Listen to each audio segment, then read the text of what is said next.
about how to bandage a wound on a horse. And so we're just going to assume for the purposes of today's demonstration that the wound's over on that part of the leg. If there's any sort of wound over a joint on a horse, you should definitely call your vet immediately because those are always emergencies, but this is just how to bandage a basic wound.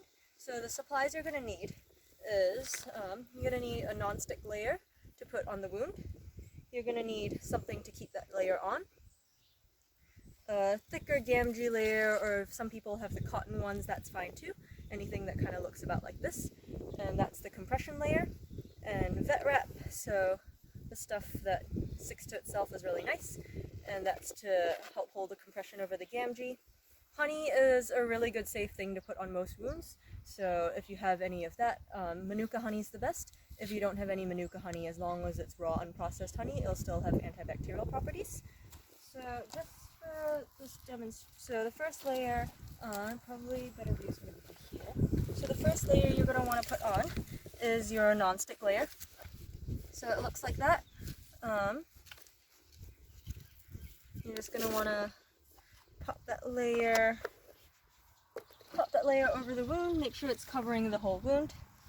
And then you want this layer is going to hold a non-stick pad in place. So we're not picking up the leg right now. Good job. So this is just going to lightly wrap around that. Make sure it lies nice and flat. You don't have to pull a lot of tension on it or anything. This is basically just to make sure that it's holding the non-stick layer in place. So wrap that, see, so that's nice and loose. It's not got a lot of pressure on at all.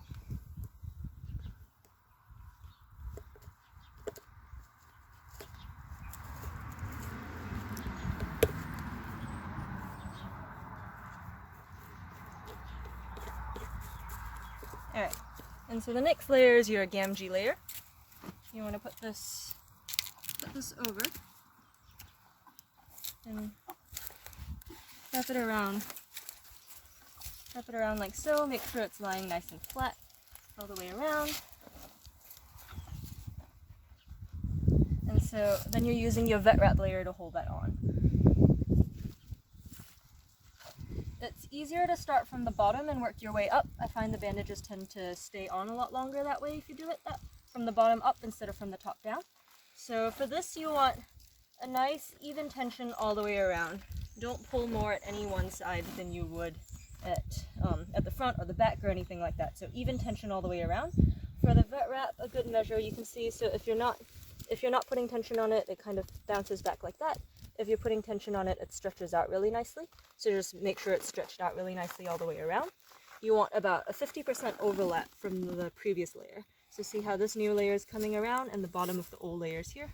So about 50% of that is overlapped. So we're just going to keep going all the way up. Make sure that there's a little bit of the gamgee sticking out at the top and the bottom, because that's going to be the padding on the leg, and the vet wrap can cinch up and cause pressure points in places that you don't want pressure points. So just keep going all the way around.